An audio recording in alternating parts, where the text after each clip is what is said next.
አምሃራን በመጽሐፍ ቅዱስ ውስጥ ስሙ ተጠቅሶ አግኝተነዋል። ምን? አዎ አግኝተነዋል። ያስደነግጣል አደል? ጥቂት እንላለን። ስለ አማራና አክሱም ታሪክ ምን ይላል ብለን ዳሰስ እናደርገዋለን። ዛሬ ስለ አማራ፣ አገው፣ ፈላሻ፣ ቅማንትና የትግራይ ሕዝብ አንድነትና መቼ እንደተለያዩ፣ ማን እንደከፋፈላቸው፣ ምን እንዳለያያቸው ከታሪክ ማህደር ተነስተን እንነግራችኋለን። አንድነታችንን እናጠናክራለን። ወቅታዊ የህወሓት አቋም እያስገረመም እያጠራጠረም ይገኛል። ጽምዶ ብሎ በኤርትራና በትግራይ ህዝቦች መካከል የነበረውን ከፍተኛ መሻከር ለማስቀረት እየሰራ መሆኑን ይነገራል። በፖርት ሱዳንም ያደረገውን እናውቃለን። ዛሬ ደግሞ በመቀሌ ለአማራ ለትግራይ ህዝቦችና አፋር ህዝቦች ግንኙነት ያጠናክራል ያሉትን የሰላም ፎረም እውቅና መስጠታቸውን ገልጸዋል። በድምፀ ወያኔ በኩል የዚህ የሰላም ፎረም ዓላማ ምንድን ነው? ህወሓት ስህተቱን እያረመ ወይንስ ምን አስቦ አልሞ እየሰራ ነው? መጨረሻ ላይ ያገኙታል። እስከ መጨረሻዋ ደቂቃ ድረስ አብረውን ይቆዩ። ደግሞም ሰብስክራይብ፣ ላይክ፣ ሼር፣ ኮሜንት በማድረግ ለብዙሃኑ እንዲደርስ ያድርጉ። እንጀምር። ትንቢተ ሕዝቅኤል 16:3 እንዲህ በል፣ ጌታ እግዚአብሔር ኢየሩሳሌምን እንዲህ ይላታል፣ ዘርሽና ትውልድሽ ከከነዓን ምድር ነው። አባትሽ አሞራዊ እናትሽም ኬጢያዊት ነበሩ። አሞራዊ ማለት በጥንታዊ ታሪክና በመጽሐፍ ቅዱስ ጽሑፎች ውስጥ የሚታወቅ ከኤፍራጠስ ወንዝ በስተምዕራብ ይኖሩ የነበሩ የሴማዊ ዘሮች መጠሪያ ነው። አሞራውያን በግብፀኛ አማር፣ እኛ ትጨምሩበት አማረኛ ይሆናል። አሞራውያን በዕብራይስጥ አሞሪ ሲሆን በጥንት ከኤፍራጠስ ወንዝ ምዕራብ በኩል የኖረ ሕዝብ ያመለክታል። አሞራውያን በከነዓን ምድር የኖረ ሕዝብ ነው። በኦሪት ዘፍጥረት 10:16 መሠረት የከነዓን ካም ልጆች ናቸው። አሞራውያን አማር ወይም አማራውያን በጥንት ግብጾች ጽሑፍ ቀላ ያሉ፣ ቀለል ያለ ፀጉር ያላቸው፣ ቀጥ ያለ አፍንጫ ያላቸውና ከከርዳዳ ረጅም ጢም የነበራቸው እንደሆኑ ተመዝግቧል። ዘኢንሳይክሎፒዲያ ብሪታኒካ ላይ ኢዛና በአራተኛው መቶ ክፍለ ዘመን ላይ በግሪክ ድንጋይ ላይ እንደተጻፈው የአክሱማውያን፣ የአሞራውያን፣ የሳቢያን፣ የኢትዮጵያውያን፣ የሬዳን እና የሰሌ ንጉሥ እንደሆነ ይገልጻል። እዚህ ላይ ሄሞራውያን የአክሱም ግዛት አካል ነበሩ እያለን ነው። ሄሞራውያን ደግሞ አማራ ማለት እንደሆነ አይተናል። ይህ ጽሑፍ በተጻፈበት ዘመን አማራ መኖሩ ሲረጋገጥ ንጉሥ ኢዛና የአማራ ንጉሥ እንደሆነ ድንጋይ ላይ ተጽፎ አልፏል። ሄሞራውያን ደግሞ አማራ ማለት እንደሆነ አይተናል። ነገር ግን ኢዛና የትግሬ ንጉሥ እንደሆነ አልተገለጸም። አክሱም የጥንት ከተማ ስትሆን የአቢሲኒያ መናገሻ መሆኗ ተጠቅሶ እናገኛለን። ነዋሪዎቿም ራሳቸውን ኢትዮጵያውያን ብለው ይጠራሉ። በከያኒ ሀተታም ሰሜን ኢትዮጵያ ትግሬን፣ አማራን፣ ጎጃምን፣ ሸዋንና የመሳሰሉትን የሚያጠቃልል ሲሆን ሄምራይቶች ማለትም አማሮች በፖለቲካና በባህል የበላይነት የመሩት ሀገር እንደነበረ በማያሻማ ቃል ሰፍሮ እናገኘዋለን። ጀምስ ብሩስ ደግሞ ትግሬዎችንም ሄምራይቶች እንደሆኑ ጨምሯል። ሄምራይቶች ማለት አማራዎች እንደማለት ነው።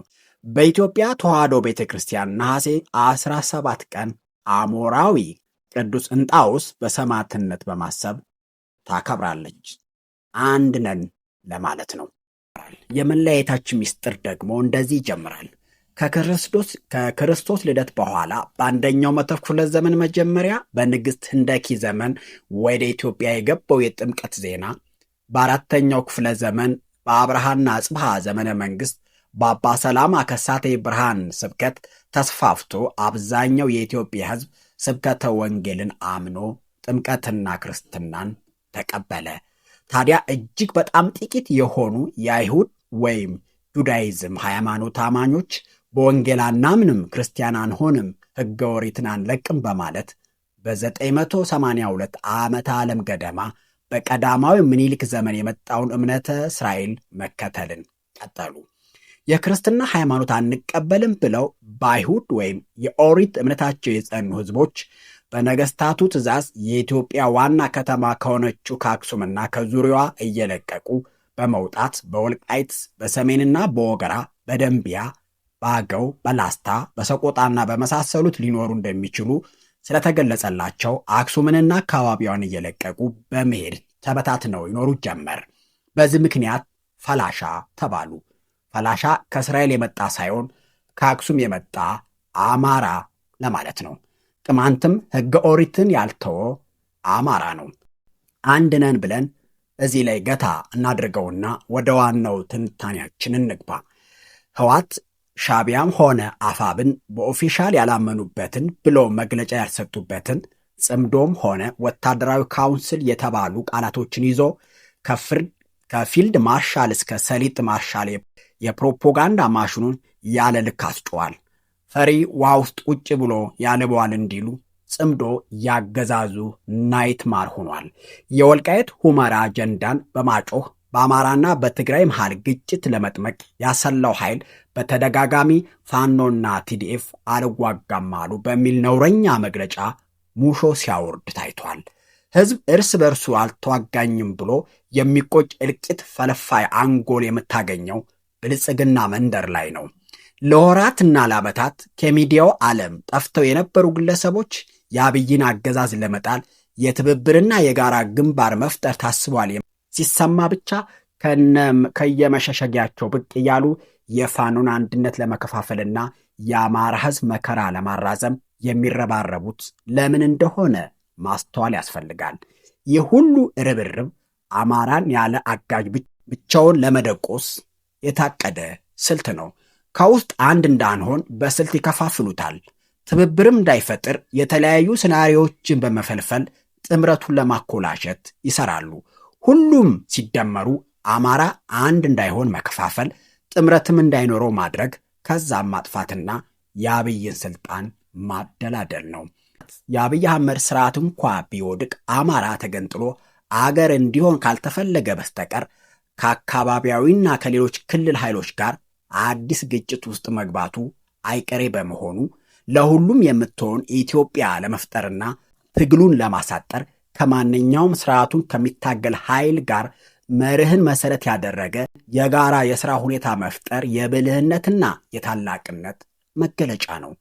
ህዝብን ከህዝብ ሃይማኖትን ከሃይማኖት በማጋጨት ስልጣኑን ለማራዘም የሚሰራው ብልጽግና በአማራና በአፋር ህዝቦች የሰላም ፎረም ተመሰረተ መባሉ ክፉኛ አስቆጥቶታል። የህዝብ ለህዝብ ግንኙነትን እደግፋለሁ እኛ አንድ ነን ሲሉ የነበሩ ሰዎችም የህዝብ ለህዝብ ግንኙነቱን በግልጽ በመቃወም መጥተዋል። ሰሜኑ በኃይልም በህዝብም ለህዝብም እንዳይገናኝ የፈለጉት ለምንድን ነው ብሎ መጠየቅ ይገባል። የእነዚህ ሰዎች ዓላማ ሰሜኑን ከፋፍሎ ማጥፋት ዋና ስልታቸው ነው። የህዝብ ለህዝብ የሰላም ግንኙነት ፎረም በህዝቦች መካከል ሰላማዊ ግንኙነትን በማጠናከር ግጭትና ጥላቻን በማስወገድ የሰላምና የወዳጅነት እሴቶችን ለማጠናከር እየሰራ መሆኑን ገልጸዋል። በትግራይ አማራና አፋር ህዝቦች የተመሰረተው የሰላም ፎረም ባለፉት ዓመታት በነበሩት ጦርነቶችና ግጭቶች ሰለባ የሆኑትን የእነዚህ ክልሎች ህዝቦች ዳግም ወደ ጦርነትና ግጭት እንዳይመለሱ እንዲሁም በህዝቦች መካከል ጥላቻን የሚያስፋፉና ወደ ግጭት የሚያመሩ ጉዳዮች እንዳይፈጠሩ በአንድነትና በመተባበር መስራት እንዳለበት ፎረሙ ይገልጻል። በህወሓት እያሳበቡ አንድ የሆኑ ህዝቦችን እንዳይገናኙ ማድረግ ስህተት ነው። አንዳንዶቹ የትግራይ ህዝብና የአማራ ህዝብ ተጣልቶ አያውቅም፣ ስለዚህ የህዝብ ለህዝብ ግንኙነት አያስፈልግም ይላሉ። በመጀመሪያ ተጣልቶ አያውቅም የሚለው ውሸት ነው። ተጣልቶ ብቻ ሳይሆን ተጋሎ ያውቃል። መቼም ህዝብ ያለ መሪ አይዋጋም። መሪዎች ደግሞ ሁለቱን ህዝብ ድብን አድርገው አዋግተውት በትርክት አጣልተውት ያውቃሉ። ይህ ሐቅ ነው። የሐሰት ትርክቱ ለመስበር ከፖለቲካ ኃይሎች ጎን ለጎን የህዝብ ለህዝብ ግንኙነት መቀጠል አለበት። እሱ ብቻ ሳይሆን የኢኮኖሚ ፎረምን መመስረት አለበት እንላለን። ፋኖም በንቃት መሳተፍ ይገባዋል። መሽኮርመም አያስፈልግም።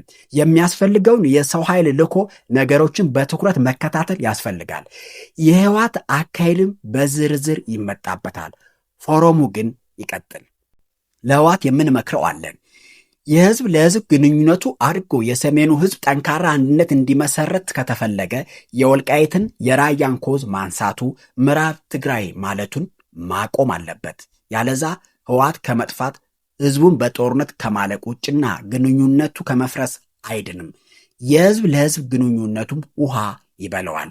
ህወሓት በተለያዩ ትብብሮችና ፎረሞች በንቃት እየተሳተፉ ነው። ግን ምን አስቦ ይመስላችኋል? ባጭሩ ነጥቦች ሲገጣጠሙ ህወሓት 4 ኪሎን ታርጌት አድርጎ እየሰራ መሆኑን ያመለክታል። ይህንን አካሄድ ከዚህ በፊትም አድርጎት ያውቃል። 4 ኪሎም እንዲገባ አድርጎታል። ብዙ ትንታኔ ይሰጥበታል። በሌላ ዘገባ እንመጣበታለን። የዛሬውን አበቃው። ሰብስክራይብ፣ ኮሜንት፣ ላይክ፣ ሸር እያደረጉ ያበረታቱን። እናመሰግናለን።